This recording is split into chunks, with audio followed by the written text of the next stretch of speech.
வணக்கம். இன்றைக்கி நான் உங்கள்கிட்ட ஷேர் பண்ணுற கண்டென்ட் என்னென்னு பார்த்தீங்கன்னா, நம்ம லைஃப்பில் ஒரு லூப் ஒரு ஃபார்ம் ஆகும். அது எப்படின்னு கேட்டிங்கன்னா, 12 இயர்ஸ்க்கு ஒருக்கா நீங்கள் பிறந்ததுலேருந்து 12 ஆண்டுகள் உங்கள் வாழ்க்கையில் என்ன நடந்ததோ அதே தான் அடுத்த 12 ஆண்டுகள் நடக்கும். 12, 24, 36, 48, 60 இந்த மாதிரி நீங்கள் 12 இயர்ஸ் ஒன்ஸ் நடந்தது தான் ஒரு கொஞ்சம் மாடிஃபிகேஷன் அந்த மாதிரி நடக்கும். உங்கள் மனநிலையிலையும் உங்கள் அந்த செயல் மெச்சூர்டாக இருக்கிறது அதில் தெரிஞ்சிடும். நீங்கள் எப்படி செயல்பட்டுறணும், அதுலேருந்து உடச்சிட்டு எப்படி வர்றதுங்கிறது தான். நீங்கள் பிரக்ஞையாக இருந்தாவோ வெளிப்பாக இருந்தாவோ மட்டும்தான் ஈஸியாக வர முடியும். நீங்கள் ஒரு கட்டத்துலேயும் வெடித்து வெளியே வந்துகிட்டே இருக்கும்போது உங்களுக்குள்ள அந்த மாற்றத்தை கண்டுபிடிக்கலாம். உங்களுக்கு சில டைம் பை சான்ஸ் லக்காக சில டைம் அதுவே வெளியே உடச்சிக்கலாம். நீங்கள் அந்த அறியாமையில் இருந்தீங்கன்னா அதுக்குள்ளே இருக்கீங்கன்னே உங்களுக்கு தெரியாமல் திரும்ப திரும்ப அதே நடக்கும். கொஞ்சம் யோசித்து ஒரு 12 இயர்ஸ் மட்டும் ஞாபகம் வச்சுட்டு அதை அப்படி பாருங்கள். திரும்ப உங்கள் லைஃப்பில் இதை பாஸ் பண்ணிடுங்க. 12 இயர்ஸ் அப்படியே ஒரு லிஸ்ட் போடுங்க. முக்கியமான லைஃப்பில் நடந்தது.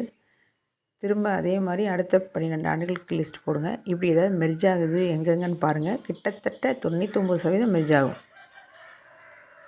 இன்க்ளூடிங் மந்த்ஸ் கூட. ஏன்னு கேட்டிங்கன்னா, சூரியன் இப்போது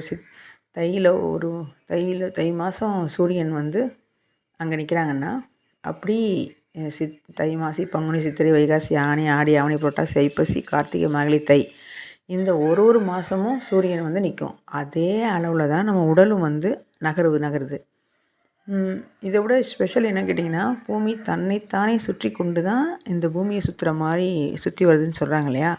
அது எதுனா நீங்கள் கான்சியஸாக தியானம் பண்ணுறவங்களா இருந்தால் அப்படி உட்காருங்க. உட்காந்துட்டு உங்கள் உடலை கவனிங்களேன். உள்ளே நீங்கள் ரொட்டேட் ஆவீங்க. எஸ்பெஷலி முதல்ல ரொட்டேட் ஆகிறது மூலாதாரம் ரொட்டேட் ஆகும். அப்படியே உங்கள் ஸ்ப்ரிங் மாதிரி போய் அப்படியே ஸ்ப்ரிங் மாதிரியே போய் எப்படி இந்த ஒரு சுழல் அப்படி சொல்லுவாங்களே, அது மாதிரி மேலே வரும்போது உங்களோட ஒரு கோன் வடிவத்தில் அப்படி சுழல் மேலே வரும். இந்த மாதிரி தான் நீங்கள் சுற்றிக்கிட்டே இருக்கீங்க.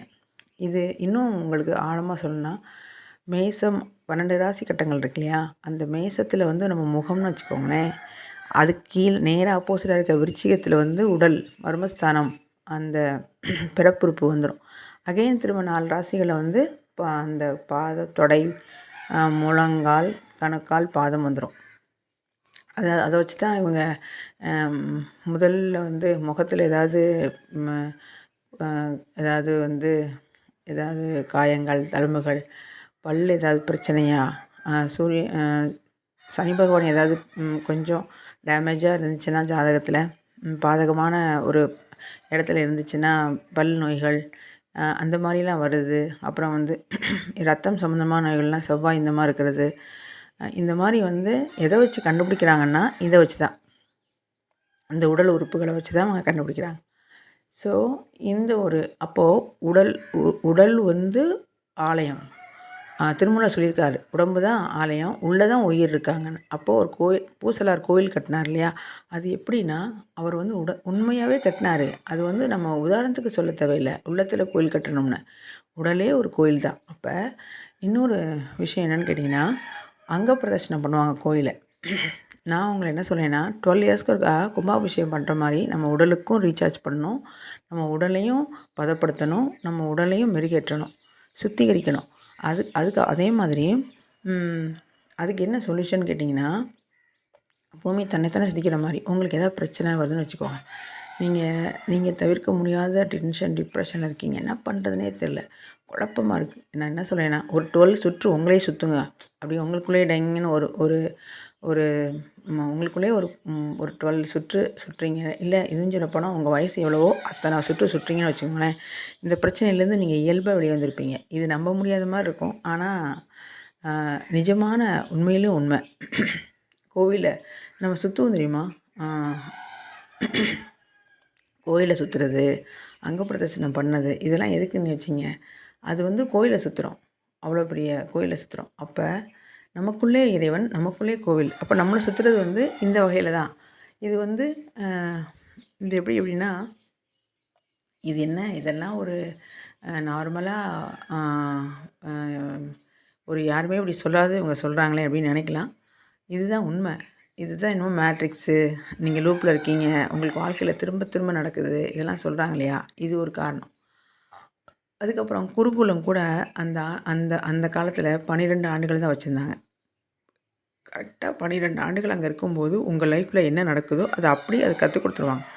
அதுலேருந்து எப்படி பிரச்சனை சந்தோஷங்கள்லாம் வருதோ, அகைன் 12 வருடங்கள் நடக்கும்போது உங்களால் அந்த அந்த துன்பத்தையோ நிகழ்வையோ நீங்கள் உங்களால் மேனேஜ் பண்ணி அதை வந்து தாக்குப்பிடிச்சு வாழ முடியும். அதுதான் அப்படி வச்சுருக்காங்க. 2வது, ஒரு ஞானம் அடைதலுக்கு ஒரு சரியான ஒரு பக்குவம் இந்த என்னன்னு கேட்டிங்கன்னா 12 ஆண்டுகள் தான். நீங்கள் 12 ஆண்டுகள் ஒரு ஒரு யோகத்தில் வந்து ஒரு ஒரு ஞானமோ யோகமோ பக்தியோ அந்த அந்த ஸ்டார்ட் பண்ணும்போது ஒரு விதைக்கு ஒரு வருஷத்தில் விழுதுன்னா அது 12 ஆண்டுகள் தொடர்ந்து வேலை செஞ்சால் மட்டும்தான் ஒரு மலர்ந்து வர்றதுக்கு ஞானம் நமக்குள்ளே வந்து மலர்ந்து வர்றதுக்கு 12 ஆண்டுகள் ஆகும்.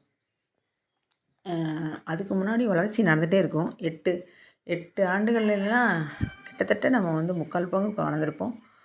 மிச்சம் 4 ஆண்டுகள் இதுதான் நம்ம வாழ்க்கையில் வந்து இன்னொரு அதிகப்பெரிய ஒரு தரையில் நிற்கிற மாதிரி.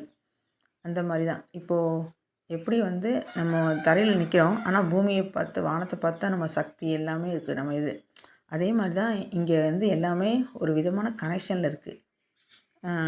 இதை வந்து நான் உங்களுக்கு எதுக்கு சொல்கிறேன்னா, திரும்ப திரும்ப இந்த 12 ஆண்டுகள் அப்படிங்கிறது வந்து நம்ம வந்து ரொம்ப லாங் டைமாக இருக்கிறதுனால மறந்துடுறோம். இப்போ 6வது வருஷத்தில் ஒன்று நடந்துச்சுன்னா அடுத்த 6 வருஷம் அது 6 வந்து அடுத்த அகைன் 6 வருஷம் வந்து திரும்ப அடுத்த 6 வருஷத்தில் தான் இது நடக்கும்போது நமக்கு மறதின்னு ஒன்று இருக்கிறதுனால நம்ம வந்து அதை பிரகையாக விழிப்புணர்வாக நம்ம கவனிக்கிறது இல்லை. இதை நீங்கள் செஞ்சு பாருங்கள். உங்களுக்குள்ள ஒரு மாற்றத்தையும் இருக்க முடியும். எவ்வளோ பெரிய எளிமையான ஒரு தன்மையை கொடுத்துருக்காங்க பாருங்களேன். தன்னைத்தானே பூமி சுற்றுறது அதே மாதிரி அது சந்திரன் நிகழ்வு 27 நாட்களுக்கு ஒருக்கா நகருது இல்லையா? அதே மாதிரி அவன் மனநிலை இருக்குது. அதுக்கு ரொம்ப சிம்பிள் தான் நீங்கள் சுற்றுறது. அப்போது நீங்கள் இந்த அண்டத்தில் உள்ளதான் பிண்டத்தில் இருக்குது. அப்போது பூமி மட்டும் இல்லை, அண்டமே நமக்குள்ளே இருக்குது. அதனால தான் நான் உங்கள்கிட்ட சொல்கிறேன். இந்த கேலக்ஸி கூட பார்த்திங்கன்னா ஒரு ரவுண்டில் இருக்கும். அந்த கேலக்ஸி எப்படி நம்ம படத்தில் வெளியில் கொடுக்குறாங்களோ அதே மாதிரி தான் நம்ம மூலாதாரத்தில் ரொட்டேஷனில் நம்ம காற்று அந்த இடத்துல தான் ஆகும்.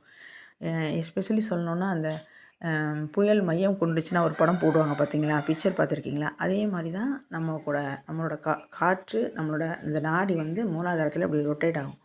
அந்த அந்த இது வந்து வலதுபுறமா இடதுபுறமா அப்படிங்கிறத வச்சு தான் வலதுபுறம் போது சூரியத்தன்மை ஜாஸ்தியாக இருக்கும், இடதுபுறம் சுற்றும் போது சந்திரத்தன்மை ஜாஸ்தியாக இருக்கும். நீங்கள் சூரியத்தன்மையில் இருக்கும்போது கம்பீரமாக தைரியமாக இந்த சொசைட்டி எந்த இதையும் எதிர்கொள்கிறதுக்கு இருப்பீங்க. சந்திரத்தன்மை இருக்கும்போது குளிர்ச்சியாக மென்மையாக கூச்சமாக அந்த தன்மையில் இருப்பீங்க. அப்போது இதுதான் இங்கே நம்ம வாழ்க்கையை வந்து கட்டமைக்குது. அப்போது இந்த சந்திரத்தன்மையும் சூரியத்தன்மையும் ஒரு மனிதனுக்குள்ளே எவ்வளோ அதிகபட்சமாக இருக்குதோ அதுதான் நான் உங்கள்கிட்ட முன்னாடியே சொன்னேன். ஒரு மனிதன் சந்திரனா, ஒரு மனிதன் ஆணாக இருந்தால் கூட அவங்க சந்திரனா தன்மையில் இருப்பாங்க, ஒரு பெண்ணாக இருந்தால் கூட அவங்க சூரியத்தன்மையில் இருப்பாங்கன்னு சொன்னேன் இல்லையா? இதுதான் எங்கே சூரியன் இருக்காங்கன்னா நம்மளோட அந்த மூலாதாரம் இருக்குது இல்லையா? அந்த 2 தொடை பகுதிக்கு நடுவில் தான் சூரியனே இருக்காங்க. அந்த சூரியன் தான் ஆண் தான் பெண் பார்க்க போவாங்க. எங்கள் தலையில் தான் சந்திரன் இருக்காங்க. சந்திரனை பார்க்க போவாங்க. அதுதான் நம்ம நடைமுறையில் ஒரு பெண் பார்க்குறதுக்கு ஆண் தான் பெண் வீட்டுக்கு வராங்க. பெண் வீட்டிலேருந்து மாப்பிள்ளை பார்க்கன்னு சொல்லி எடுத்துகிட்டு மக்கள்லாம் கூட்டிகிட்டு வர்றதில்லை பார்த்தீங்களா? அப்போ பெண் வீட்டில் போய் பெண்ணை கேட்டுட்டு பெண்ணை கல்யாணம் பண்ணி அழைச்சிட்டு மாப்பிள்ளை வீட்டில் வந்து இருப்பாங்க. அப்போ ஸோ மூலாதாரத்தில் தான் ஸ்டார்ட் ஆகுது. அப்போ தான் அந்த உறவு வந்து இந்த பூமிக்கு ஒரு புது உயிரை கொடுக்குறதுக்காகுது. அப்போ சூரியன் இருக்கிறது வந்து நம்ம நினச்சிட்டு இருப்போம் சூரியன் அப்படிங்கிறது வலதுகன் இடது சந்திரன். இது வந்து வியாபித்து இருக்குது. ஆனால் நம்ம உயிர் வந்து உடல் ஃபுல்லாக இருந்தால் கூட ரத்தம் ஃபுல்லாக உடல் ஓடினா கூட இதயத்துலேருந்து தான் பம்ப் பண்ணி வர்ற மாதிரி நம்ம கண் பார்வை நம்ம ஆன்மா வழி இந்த உலகத்தை பார்க்குறது வந்து புறத்தன்மை பார்க்குறது கண் அப்படிங்கிறதுனால அவங்க அந்த குறியீடாக வலது கண் சூரியன் இடது கண் சந்திரன் வச்சுட்டாங்க. அது இடது கண் வழியாக தான் நம்ம வெளியில் பார்க்குறோம். வலது கண் வழியாக தான் நம்ம 2யுமே வந்து மெர்ஜ் பண்ணி இது பண்ணுறோம். அதனால இந்த